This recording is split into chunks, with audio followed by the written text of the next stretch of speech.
Seigneur, ta parole est grande, elle demeure à jamais.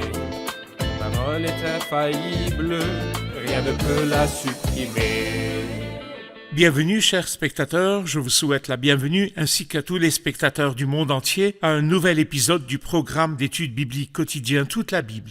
Dans notre étude de l'épître aux Éphésiens, l'une des épîtres de prison que l'apôtre Paul a écrite dans la prison de Rome et qui est l'épître des lieux célestes, nous sommes arrivés au chapitre 4, la deuxième partie du chapitre 4, qui commence au verset 17 jusqu'à la fin du chapitre. Je vous rappelle que nous avons commencé la deuxième partie pratique au chapitre 4, les obligations, la conduite, après la partie d'enseignement qui est celle des privilèges. Permettez-moi tout d'abord de souhaiter la bienvenue à mon invité, que j'ai l'honneur d'avoir au studio, le frère Youssef Riyad. Bienvenue, frère Youssef. Merci beaucoup, frère Riyad. Nous souhaitons également la bienvenue aux invités avec nous. Bienvenue à vous tous. Frère Youssef, la deuxième partie commence par le verset 17. Quels sont ses principaux sujets? Quelles sont ses principales idées? Souvenons-nous que nous avons dit dans la première partie qu'il y avait 3 cercles et aussi 7 unités. Le premier cercle est le corps unique. Et je pense que concernant le corps unique, il nous a parlé du verset 1 jusqu'au verset 16 à propos des privilèges et des responsabilités du corps. Et à partir du verset 17, il parlera du deuxième cercle que nous avons relié au Seigneur. Lorsqu'il dit ces paroles, un seul Seigneur, une seule foi, un seul baptême. Alors donc c'est le Seigneur ici qui occupe cette partie à partir du verset 17. Et c'est clair dès le premier mot, voici donc ce que je dis et ce que j'affirme dans le Seigneur. Alors ici il parle du cercle du milieu, de notre relation avec tous ceux qui invoquent le nom du Seigneur Jésus-Christ partout dans le monde. Très bien, très bien.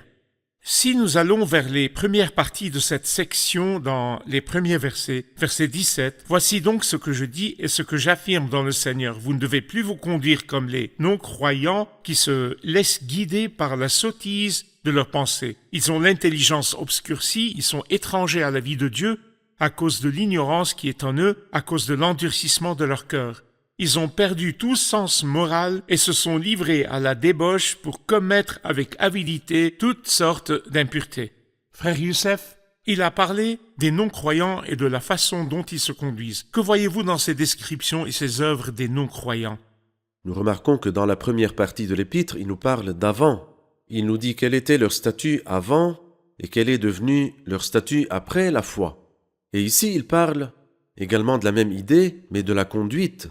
Quelle était leur conduite avant et quelle est leur conduite maintenant? Dans le verset 17, il dit « J'affirme dans le Seigneur, vous ne devez plus vous conduire. » Et le mot « plus » ici signifie qu'eux-mêmes avaient l'habitude de se conduire de cette façon.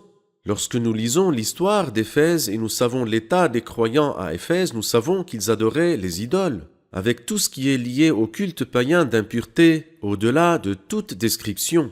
Ici, nous voyons la même idée, mais il dit « Non ».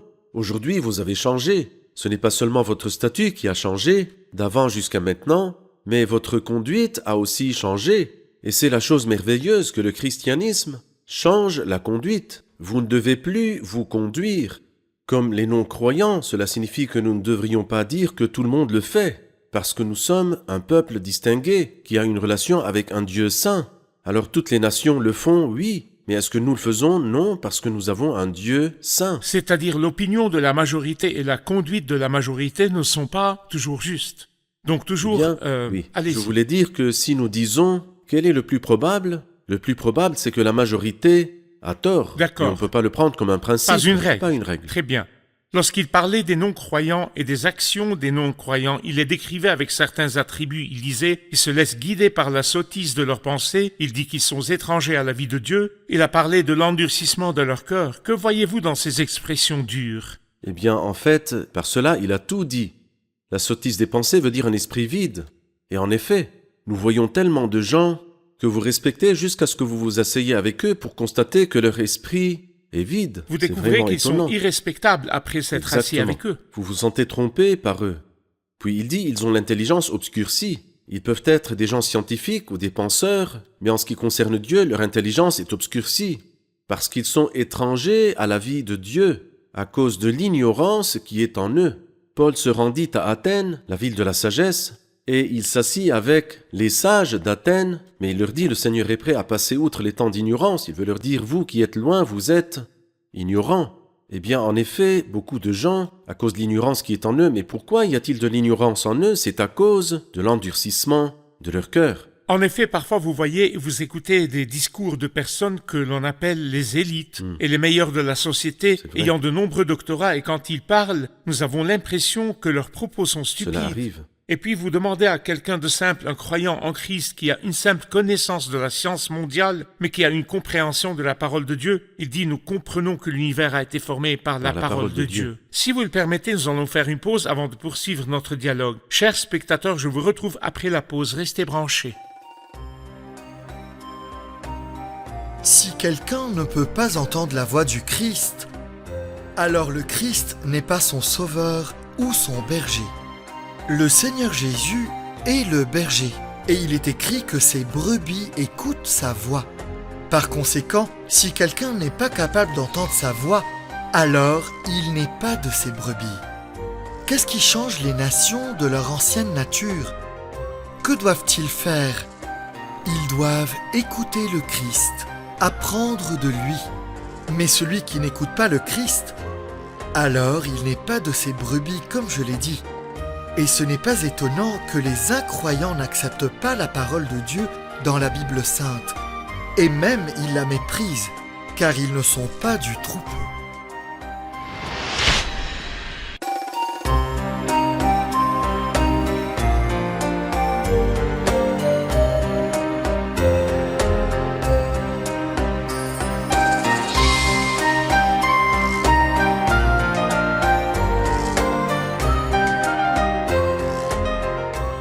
Chers spectateurs, nous sommes de retour pour continuer notre étude du chapitre 4 de l'Épître aux Éphésiens.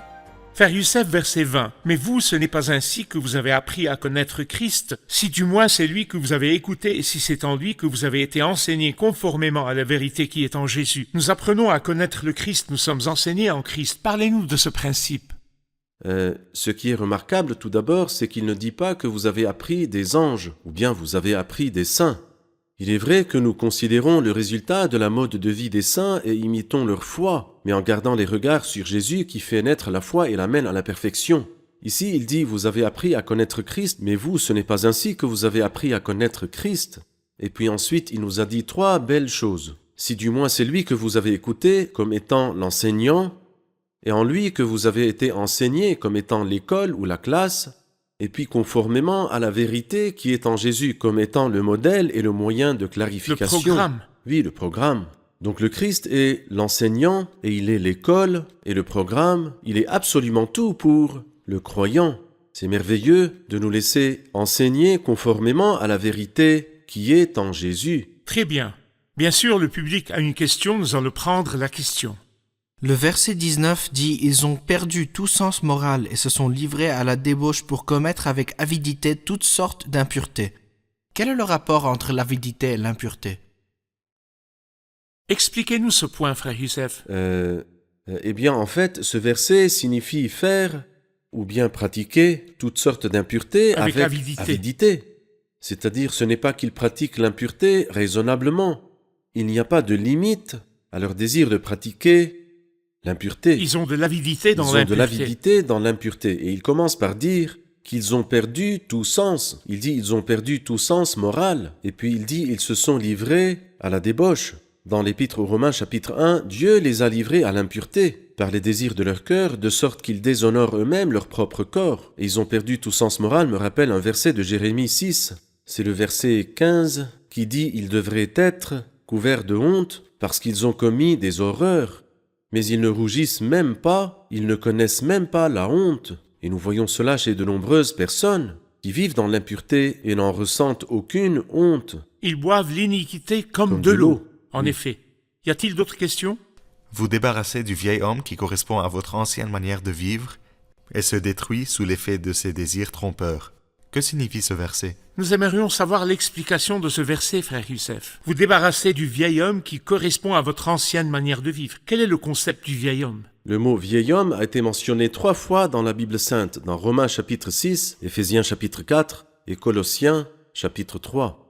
Et donc le vieil homme est une personnalité juridique qui résume tous les défauts de l'homme en Adam, tous les inconvénients de l'homme qui est né d'Adam, mensonge, tromperie, fierté, ignorance, tout ce que vous nommerez.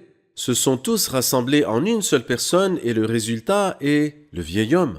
Alors donc ce vieil homme, d'après Romains 6, a été crucifié, car il n'y avait pas de bonté en lui.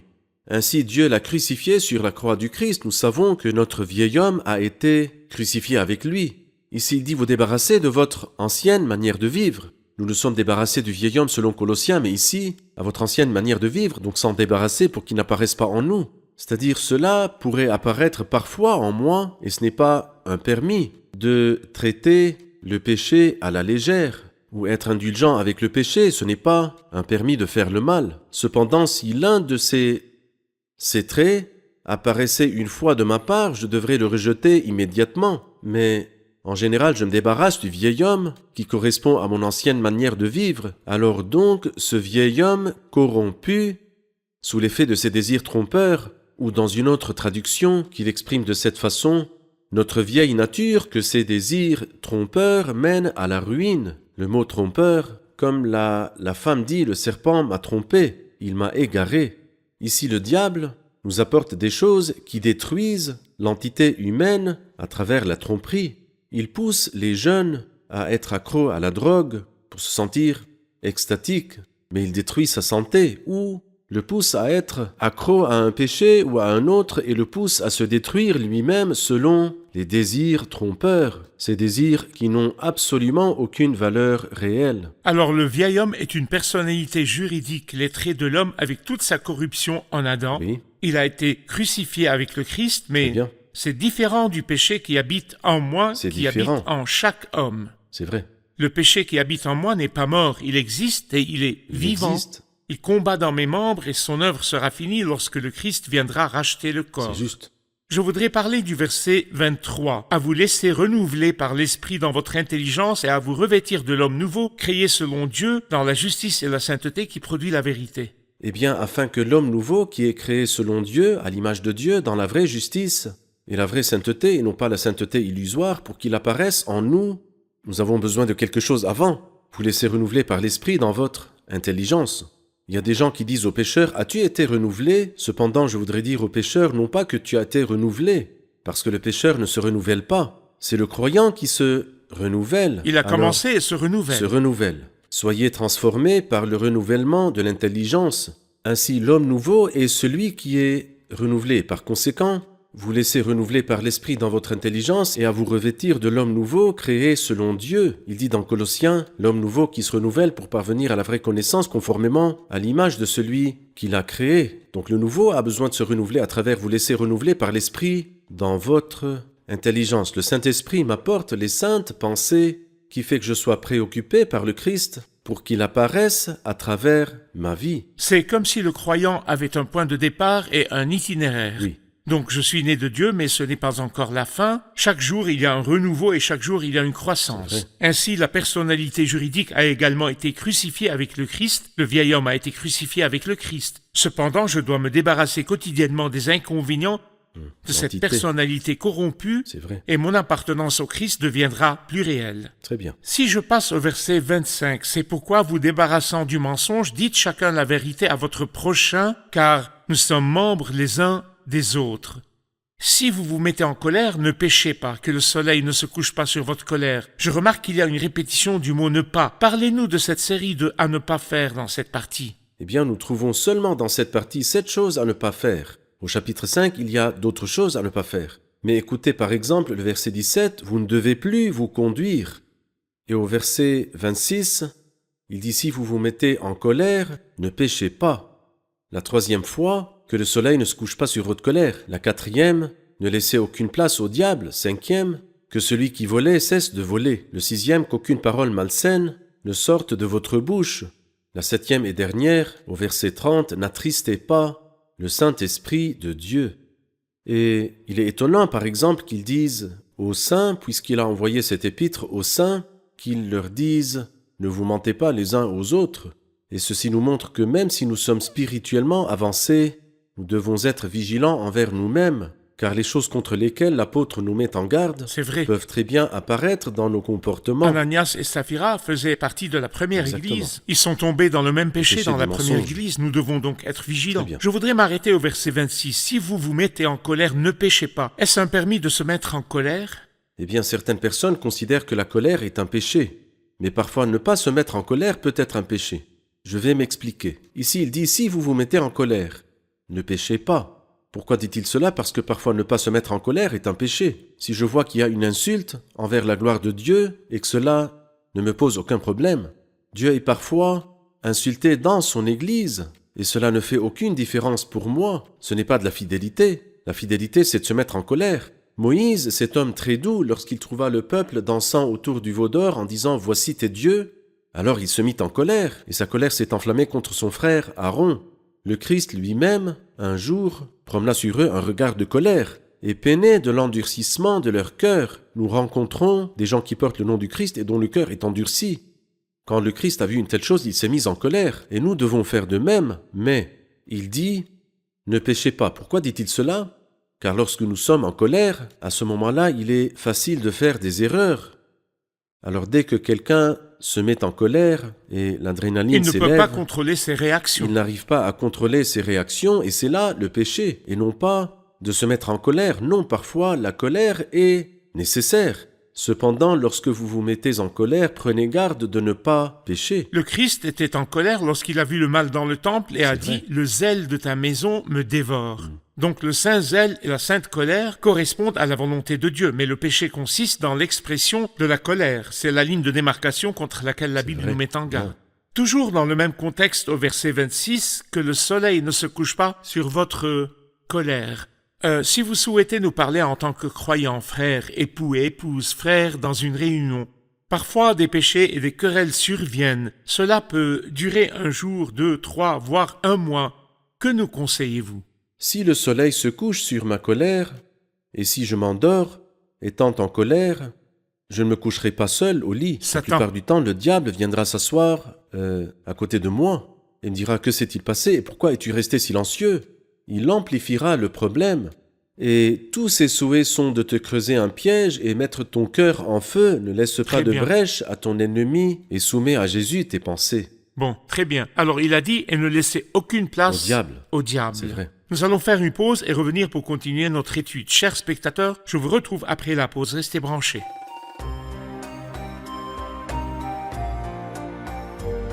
En fait, le programme Toute la Bible est vraiment l'un des programmes intéressants dans lequel j'ai vu le soin d'étudier toute la Bible, de la Genèse à l'Apocalypse.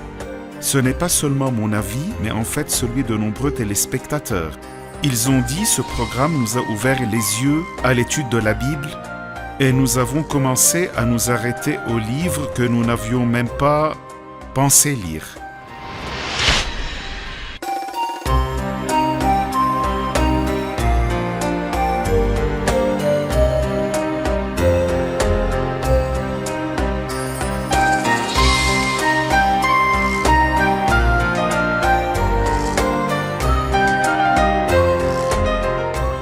Nous sommes de retour, chers spectateurs, pour continuer notre étude du chapitre 4 de l'Épître aux Éphésiens et nous écoutons une question du public.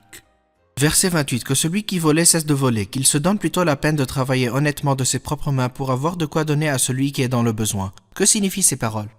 Pourriez-vous nous expliquer ce verset, frère Youssef? Eh bien, en fait, je lis dans ce verset le sommet de l'enseignement chrétien exquis et noble. On pourrait faire beaucoup de choses avec un voleur, on pourrait lui couper les mains. D'ailleurs, le péché se trouve dans le cœur et non pas dans les mains.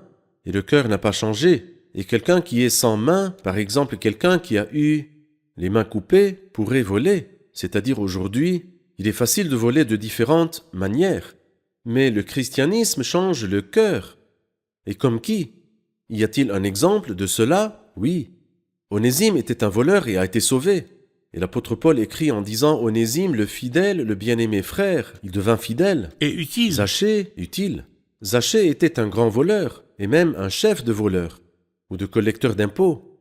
Et lorsqu'il crut en Christ, il dit au Seigneur « Seigneur, je donne aux pauvres la moitié de mes biens, et si j'ai causé du tort à quelqu'un, je lui rends le quadruple, qu'il se donne plutôt la peine de travailler honnêtement, de ses propres mains. Quelqu'un a dit que le péché n'était pas dans les mains, mais qu'il y avait un maître qui les faisait produire la destruction et la ruine, et des bombes et des armes. Et ensuite, ce qui s'est passé, c'est que le propriétaire de cette usine a changé. C'est maintenant quelqu'un de bon. Il ne produit donc plus des outils de meurtre et de destruction, mais des outils de construction et d'édification. La pensée elle-même est en moi. Il y avait un propriétaire pour ses membres, qui les a utilisés pour le mal et le péché. Aujourd'hui, le propriétaire a changé et c'est maintenant une bonne personne. Et cette bonne personne est capable de faire du bien à ses mains, travailler honnêtement de ses propres mains, pour avoir de quoi donner à celui qui est dans le besoin. Le sommet de l'enseignement chrétien est dans le verset 28. En effet, le miracle de la foi chrétienne est de s'occuper des cœurs, Oui, de traiter les cœurs, C'est et vrai. après le changement du cœur, la conduite change. Le comportement change et le discours change à tel Très point bien. que le voleur non seulement arrête de voler, mais travaille honnêtement de ses propres mains Dans le pour besoin. avoir de quoi donner à celui qui est dans le besoin. c'est vrai. Le verset après qu'aucune parole malsaine ne sorte de votre bouche, mais seulement de bonnes paroles qui, en fonction des besoins, servent à l'édification. Les péchés de la langue, encore une fois, frère Youssef, les mots, s'il vous plaît, donnez-nous-en un avertissement. Quelqu'un a dit que la langue est dans un endroit qui est glissant, parce qu'elle est humide et tendre. Il est donc facile d'émettre n'importe quoi à tout moment. Et c'est pourquoi David sentait qu'il avait besoin de la miséricorde de Dieu. Alors il dit « Éternel, garde ma bouche, veille sur la porte Mes de lèvres. mes lèvres. » Et l'apôtre Jacques dit que l'homme a réussi à dompter toutes les espèces de bêtes, d'oiseaux, de reptiles, d'animaux marins et autres. Et en effet, dans le cirque, on peut voir quelqu'un qui appelle un aigle, quelqu'un appelle un tigre, et un autre traite avec un lion. Toutes sortes d'animaux ont été domptés. La langue, en revanche, c'est un mal qu'on ne peut pas maîtriser, elle est pleine d'un venin mortel. C'est pourquoi nous avons besoin de la miséricorde de Dieu et de faire très attention qu'aucune parole malsaine ne sorte de votre bouche ou une parole puante, mais seulement de bonnes paroles qui, en fonction des besoins, servent à l'édification. C'est très beau qu'avant de dire un mot, je demande, Seigneur, est-ce une bonne parole? Est-ce que c'est une parole qui construit? Est-ce que cette parole convient aux besoins? Alors donc si c'est ainsi, je la dis, et si ce n'est pas le cas, je la garde. Nous avons parlé avant cela de certains privilèges liés au Saint-Esprit. Il en a parlé comme d'un sceau et comme d'une garantie de l'héritage. Ici, il a commencé à parler de nos obligations envers le Saint-Esprit. C'est vrai. Il a dit « N'attristez pas le Saint-Esprit de Dieu par lequel vous avez été marqués d'une empreinte pour le jour de la libération. » Premièrement, l'expression « attrister le Saint-Esprit » indique qu'il est une personne et non pas une puissance ou un effet, comme le disent les témoins de Jéhovah. Très bien. Une puissance ou un effet ne peut pas être attristé. Mais ici, il dit « n'attristez pas le Saint-Esprit de Dieu ». Et la chose étonnante est qu'il l'a lié avec qu'aucune parole malsaine ne sorte de votre bouche. Ainsi, une parole inutile, une parole sans raison, une parole malsaine pourrait attrister le Saint-Esprit en moi. Et comme nous le lisons ici à propos d'attrister le Saint-Esprit, dans 1 Thessaloniciens 5, nous lisons qu'il est question d'éteindre le Saint-Esprit. Et il y a une différence entre attrister Et et éteindre. Nous attristons le Saint-Esprit de Dieu lorsque nous faisons ce qu'il ne veut pas que nous fassions. Il est donc attristé. Et nous éteignons le Saint-Esprit lorsque nous ne faisons pas ce qu'il veut que nous fassions. À ce moment-là, nous l'éteignons. Laissez-moi le dire d'une autre manière. Dans le monde extérieur, je peux attrister le Saint-Esprit. Mais dans l'Église de Dieu, lorsque le Seigneur me demande de participer à un ministère, à un culte ou bien à une certaine œuvre pour glorifier Dieu, et si je ne le fais pas, alors j'éteins le Saint-Esprit. Et c'est pourquoi il a dit « N'éteignez pas l'Esprit, ne méprisez pas les prophéties ».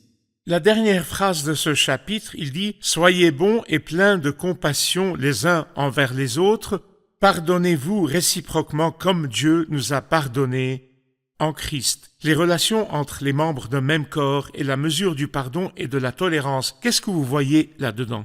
Eh bien en fait, cela n'a pas besoin d'être expliqué, autant d'être lu, et de bien s'y accrocher. Soyez bons et pleins de compassion les uns envers les autres, pardonnez-vous réciproquement. Alors comment pardonnez-vous les uns les autres? Quelle est la vraie mesure? Comme Dieu nous a pardonné en Christ, et c'est peut-être un niveau plus élevé que ce qui était dans le sermon sur la montagne, dans la prière que le Christ a enseignée à ses disciples. Pardonne-nous nos offenses, Seigneur, comme nous aussi nous pardonnons. Ici c'est différent, Dieu nous a pardonné. Et c'est pour cette raison que nous sommes obligés, parce que Dieu a pardonné, de pardonner. Pardonnez, sinon, votre affirmation que Dieu vous a pardonné serait douteuse. Très bien, merci frère Youssef, que Dieu vous bénisse. Nous allons revoir l'épisode avec nos invités. Qu'avons-nous appris de l'épisode d'aujourd'hui? Ce qui distingue le christianisme, c'est qu'il change le cœur et le comportement. Quand je vois dans ce chapitre ici, quand il parle de personnes qui sont étranges à la vie de Dieu, je me souviens de ce qui a été dit à propos de Pierre et Jean, des hommes ordinaires. Je vois comment le Seigneur peut utiliser des gens simples, qui sont des gens ordinaires où dont la connaissance est si petite, car la connaissance rend orgueilleux, mais l'amour édifie. Mais celui qui est avec Dieu et que Dieu utilise peut bouleverser le monde entier. Combien de fois voyons-nous des révolutions se produire dans nos pays et ils imaginent qu'après une révolution contre la corruption, les choses iraient mieux. Les lois se multiplient, mais nous sommes sûrs que plus il y a de lois, plus la corruption apparaît. Il n'y a pas de solution si ce n'est que le Christ habite vraiment dans les cœurs et que la vie change intérieurement. C'est une chose merveilleuse à lire dans ce chapitre et on arrive à la conclusion merveilleuse qu'il doit s'entraîner et s'examiner soi-même afin qu'aucune parole corrompue ne sorte de sa bouche, et être doux, tendre, indulgent, c'est la vie qui est manifestée aux gens qui nous entourent lorsqu'ils voient le changement en nous dans la manière dont nous nous conduisons et traitons les autres. Merci, que Dieu vous bénisse. Merci, Frère Youssef. Nous continuerons bénisse. notre étude dans le prochain épisode. Si Dieu le veut. Chers spectateurs, le christianisme, la foi chrétienne, la demeure du Saint-Esprit dans l'homme change la conduite. La foi chrétienne produit un comportement respectable. Je sais qu'il y a beaucoup de tragédies dans le monde et je sais qu'il y a de la destruction dans de nombreux cercles. Quand je vois un mari maltraiter sa femme, quand je vois un mari trahir sa femme, je voudrais dire que si ce mari accepte le Christ, il traitera son épouse avec bonté, douceur et tendresse. Quand je vois un père dur avec ses enfants, quand je vois des fils maltraiter leurs parents, si cette entité, le Père ou les fils, acceptent le Christ, ces paroles s'accompliront en un « Soyez bons et pleins de compassion les uns envers les autres. Pardonnez-vous réciproquement. » C'est pourquoi essayez. Peut-être aurez-vous une réaction différente. Vous n'aimez pas parler du Christ, vous n'avez pas essayé ces paroles. Cependant, vous êtes dans une position où vous devez essayer de lui dire « Seigneur, je veux le changement, je veux que le changement se manifeste dans ma vie, dans ma maison, dans ma communauté. Montre-moi cet exemple. Je suis sûr que si vous êtes sincère dans votre demande, le Seigneur répondra sûrement à vos désirs. Je vous retrouve dans un nouvel épisode. Que le Seigneur soit avec vous.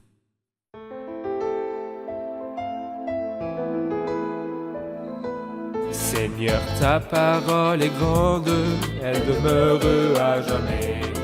Ta parole est infaillible, rien ne peut la supprimer.